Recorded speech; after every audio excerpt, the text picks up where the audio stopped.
A vida é curta e preciosa demais para você passar por ela, trabalhando no que você não gosta, gastando o que você não tem para comprar coisas que você não precisa.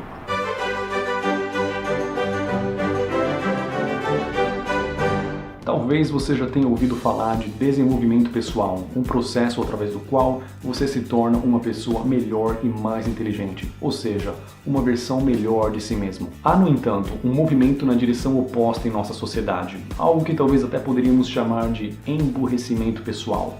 Ou talvez, devido às proporções que isso atingiu, nós deveríamos chamar de emburrecimento em massa. Um movimento que já atingiu proporções catastróficas para a inteligência humana. É claro que muitas pessoas que sofrem de emburrecimento pessoal não se dão conta disso, afinal, ser uma pessoa idiotizada tem se tornado cada vez mais comum em nossa sociedade. Em resumo, essa é a nossa triste realidade.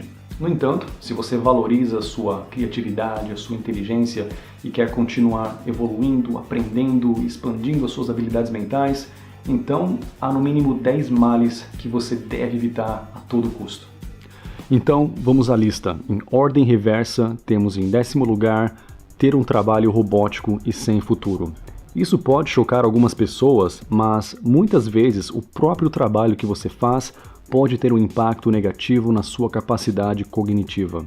Isso inclui trabalhos repetitivos, robóticos, monótonos, estressantes e que exijam pouca habilidade intelectual, artística ou até mesmo física. Tais trabalhos podem ser tóxicos à sua inteligência. Se você se encontra em um trabalho assim atualmente, a primeira coisa que eu lhe digo é que eu mesmo fiquei anos na mesma situação e perdi preciosos neurônios em tais trabalhos, então eu falo por experiência própria. É claro que a nossa sociedade está longe de ser perfeita. Vivemos dentro de um sistema econômico injusto, onde muitas pessoas são forçadas a trabalhar no que não gostam para pagar suas contas. Essa é a realidade da maioria das pessoas, e por muito tempo foi a minha realidade também. Os efeitos negativos de tais trabalhos são ainda piores quando o trabalhador recebe uma remuneração injusta e trabalha sob condições estressantes. Se a sua meta é cultivar a sua criatividade, crescer intelectualmente e crescer também em outras áreas da vida, então procure um trabalho que esteja em harmonia com tais metas. Enquanto não é possível sair do emprego indesejado, procure incorporar algum aprendizado na sua rotina de trabalho, desde que isso seja permitido e seguro, é claro. Por exemplo, ler livros, ouvir livros em áudio, fazer trabalhos da faculdade, fazer pesquisas online, desenhar, estudar materiais de inglês ou outras línguas, etc. Certos trabalhos em si não dão futuro, mas pelo menos lhe dão espaço e flexibilidade para fazer coisas que dão futuro. Claro que, infelizmente, poucos trabalhos oferecem essa flexibilidade. Alguns trabalhos são simplesmente irremediáveis. Tentar melhorá-los é como colocar cortinas modernas na janela de uma cela de prisão. Próximo na lista, temos alimentação. Todos sabem que má alimentação faz mal para a nossa saúde física, mas nem todos levam a sério o impacto que uma dieta ruim pode ter em nosso cérebro. De acordo com um estudo da Universidade de Harvard, o consumo excessivo de gorduras e açúcares processados pode contribuir para o declínio cognitivo. Outro estudo da Universidade de Oregon concluiu algo bem parecido, que uma dieta excessiva em gorduras e açúcares processados pode prejudicar a nossa memória de longo e curto prazo e, consequentemente, prejudicar a nossa capacidade de aprender.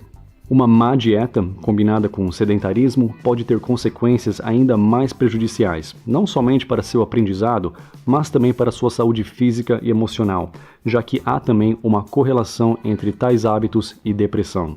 Por último, obesidade também é outro fator que dificulta o funcionamento saudável do cérebro. Esse estudo da Universidade de Carnegie Mellon aponta que o cérebro de pessoas obesas precisa se esforçar mais para desempenhar tarefas cognitivas. As causas da obesidade nem sempre são simples, como o sedentarismo e má alimentação. Em alguns casos, a obesidade pode ser causa de fatores externos além do controle do indivíduo. O melhor a fazer é buscar auxílio médico para descobrir quais passos tomar para ter uma vida mais saudável. Em 8º lugar, temos ensino inadequado. Isso pode soar irônico e até chocar algumas pessoas, mas muitas vezes frequentar escola pode ter o resultado oposto do desejado.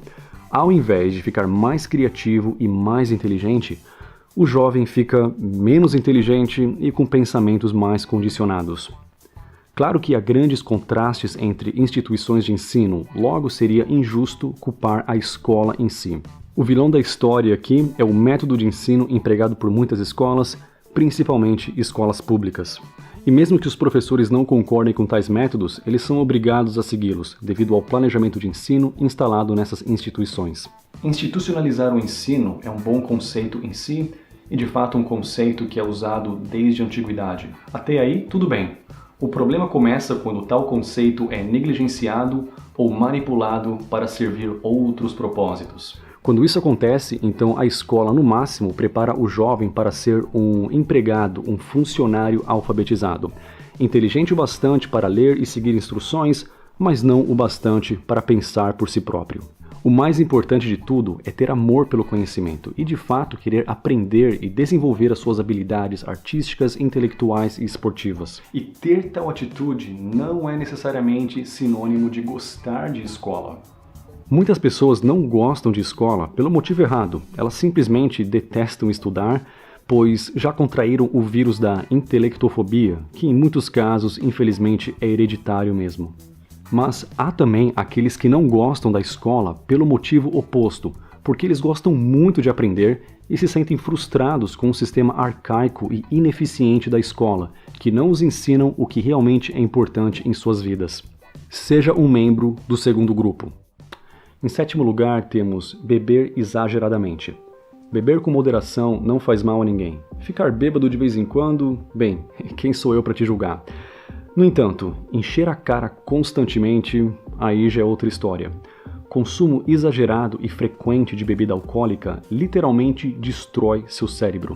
E destrói seu fígado também, e pode também destruir a sua vida emocional e destruir os seus relacionamentos. Se para você curtir a vida significa consumir bebida alcoólica com uma intensidade e frequência que literalmente destrói o seu cérebro, então reveja seus conceitos, afinal você não achou o seu cérebro no lixo. Aqui estão alguns dos efeitos da bebedeira crônica: perda da capacidade de prestar atenção, perda de memória, perda de habilidades visoespaciais, incapacidade de pensar de forma abstrata e diminuição do tamanho do cérebro. Há inúmeros estudos que demonstram tais fatos, os quais eu deixarei linkado na descrição do vídeo. Lembrando que esses são os efeitos da bebedeira crônica apenas no seu cérebro. Considere também os efeitos catastróficos que ela pode ter em outras áreas da sua vida e da vida das pessoas com quem você se relaciona. Número 6. Estresse. O estresse é um dos grandes males da vida moderna. E por mais que saibamos disso, ainda assim, muitas vezes subestimamos os seus efeitos em nossa saúde física e mental. Estudos de diferentes universidades demonstram que levar uma vida estressante causa declínio cognitivo. Alguns anos atrás, pesquisadores da Universidade de Yale, nos Estados Unidos, descobriram que estresse crônico pode até mesmo encolher seu cérebro. Todos já estamos familiarizados com essa forma negativa de estresse. Há, no entanto, uma forma positiva de estresse, o eustresse, que é o estresse do bem. O eustresse é o tipo de estresse que sentimos quando confrontados com uma meta que queremos alcançar. Por exemplo, vencer um jogo, aprender algo difícil ou completar uma tarefa importante para nós. Logo, é o estresse negativo que devemos evitar ao máximo. Alguns exemplos desse tipo de estresse negativo são ter que lidar com um chefe que te enche o saco, ter um trabalho que você detesta, pegar um trânsito quilométrico, não ter dinheiro para pagar as contas no fim do mês, problemas nos relacionamentos, medo constante de assalto, internet lenta e entre outros males que afligem a humanidade. Há muitas maneiras de lidar com o estresse. O primeiro passo é reconhecer se a fonte do estresse é externa ou interna. Eu vou deixar na descrição do vídeo alguns links para materiais sobre como lidar com o estresse. Número 5. Sedentarismo. Todos sabemos que levar uma vida sedentária não é fisicamente saudável. O que nem todos sabem é que os males do sedentarismo podem também causar declínio cognitivo. Assim como no caso do estresse crônico, falta de atividade física pode também reduzir o tamanho do cérebro. Tal fato é apontado por alguns estudos, os quais eu deixarei linkado na descrição do vídeo. As maravilhas da tecnologia sem dúvida melhoraram a nossa vida em muitos aspectos, mas devemos tomar cuidado, pois nunca em nossa história foi possível trabalhar tanto e se divertir tanto se movimentando tão pouco. Número 4. Fanatismo ideológico. fanatismo pode não danificar o cérebro fisicamente, pelo menos até onde eu sei, mas fanatismo ideológico pode fechar a sua mente parcialmente ou totalmente. Claro que é importante apoiar alguma causa e querer fazer uma diferença no mundo. Ser fanático, no entanto, é outra história, e os resultados do fanatismo não são bons para a pessoa e nem para a sociedade. As formas de fanatismo mais comuns e destrutivas são fanatismo político, achar que um sistema político é o bem absoluto e que o outro é o mal absoluto, quando o patriotismo se transforma em nacionalismo cego e fantasioso. Fanatismo religioso, quando o fanático acha que o resto da humanidade vai queimar no inferno eternamente simplesmente por não acreditar na mesma religião que ele. Fanatismo no futebol, quando o animal chega ao ponto de querer bater em alguém que torce para um time diferente. 99,9% dos portadores dessa doença são do sexo masculino. Dizer que o fanatismo deixa a pessoa mais burra é talvez citar o menor de seus males. Afinal, o fanatismo pode também corromper o senso de moralidade da pessoa, deixando-a mais perigosa para a sociedade. Número 3. Consumismo. Sim, o famoso e nocivo consumismo. E antes de mais nada, eu vou compartilhar com vocês a melhor definição de consumismo que eu encontrei na net. O consumismo é o ato de consumir, comprar produtos de forma exagerada. As pessoas consumistas adquirem produtos, roupas, produtos eletrônicos, joias, carros, imóveis, sem ter a necessidade destes. O consumismo é típico de sociedades capitalistas e é estimulado pelas campanhas publicitárias vinculadas principalmente na TV, cinema e meios de comunicação, revista, jornais e rádios. Em alguns casos, o consumismo pode se tornar uma doença, uma espécie de vício. Neste caso, a pessoa consumista só consegue obter prazer na vida ao comprar coisas. Em situações como esta, é necessário um tratamento profissional de um psicólogo. Por outro lado, existe também o consumo consciente, que é aquele em que as pessoas compram produtos que estão precisando verdadeiramente, pesquisam os melhores preços e buscam produtos que não prejudicam a natureza. O consumismo é tanto consequência como causa de problemas seríssimos na sociedade. Logo, dizer que ele atrai pessoas de inteligência reduzida ou reduz a inteligência dos atraídos é citar o menor de seus males. O consumismo no Brasil é ainda mais preocupante no caso de pessoas pobres que tentam melhorar a sua estima social através da aquisição de bens materiais além do seu alcance financeiro. Isso é em grande parte consequência do processo de idiotização da mídia de massa. Tal atitude ajuda a manter a pessoa na pobreza e na ignorância. Afinal, ela gasta seus limitados recursos na aquisição de superficialidades, ao invés de investir tais recursos em seu desenvolvimento pessoal. Desenvolvimento qual poderia torná-la mais feliz, mais saudável e mais próspera financeiramente também. Assim, o pobre gasta o dinheiro que ele não tem para comprar futilidades que ele não precisa para se sentir um pouquinho melhor numa sociedade consumista. Nessa sociedade, desde cedo as crianças aprendem que o mais importante na vida não é se tornar uma pessoa melhor, mas sim se tornar uma pessoa que tem um carro melhor, ou um smartphone melhor, ou um tênis melhor, ou um bem material melhor. Número 2. Adotar os valores de uma sociedade idiotizada. No final das contas, você é o dono de seu destino. No entanto, nós somos animais sociais e os outros seres humanos ao nosso redor têm sim uma influência sobre nós. A sociedade e cultura nela presente criam uma tendência social, que pode favorecer ou desfavorecer o desenvolvimento intelectual do indivíduo. Em termos de desenvolvimento intelectual, qual é a tendência na sociedade em que você vive? A cultura local valoriza a inteligência e a aquisição de conhecimento? Normalmente, em uma sociedade que despreza a inteligência, as pessoas reconhecerão mais facilmente os indivíduos da esquerda, e nem tanto os da direita. É uma pena ter que dizer isso, mas a sociedade brasileira valoriza muito pouco o intelecto, o que é de se esperar de um país que levou mais de 400 anos para criar a sua primeira universidade. Por comparação, a Austrália construiu sua primeira universidade apenas 80 anos depois do início de sua colonização. Alguns anos atrás, um americano que havia morado no Brasil publicou uma lista polêmica, citando os vários motivos pelos quais ele odiou o Brasil. Uma observação triste, porém realista, que ele fez foi o seguinte: a menos que você goste muito de futebol ou reality show, ou seja, Big Brother, não há muito o que conversar com os brasileiros em geral.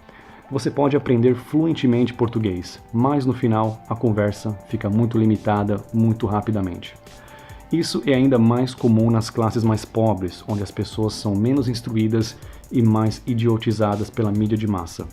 Lembrando que eu nasci e cresci pobre na periferia de São Paulo, logo eu falo por experiência própria. Se você se encontra na mesma situação que eu me encontrei por 19 anos da minha vida, sendo pobre no Brasil, então você vai ter que remar contra uma maré de más influências se você quiser investir no seu desenvolvimento pessoal. Não se deixe levar por tendências sociais que visam idiotizar cada vez mais as pessoas. Siga em frente e não desista.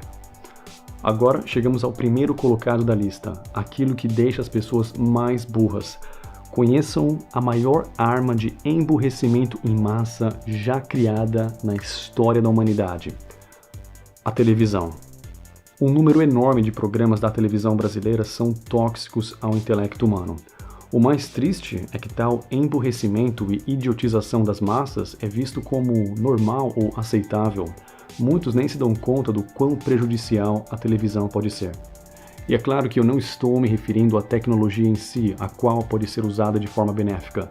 É sim possível fazer bom uso de um aparelho de televisão, assistindo algum documentário ou programa que te ensine algo útil, ou um entretenimento mais neutro como filmes e jogos. Notícias não sensacionalistas e humor saudável também podem ser úteis. Mas tais programas são mais raros na TV brasileira e recebem uma audiência menor também. Ver televisão é algo passivo. Você não escolhe a programação, ela é escolhida para você, e não é escolhida com o propósito de fazer de você uma pessoa mais informada, mas sim de fazer de você uma pessoa mais idiotizada.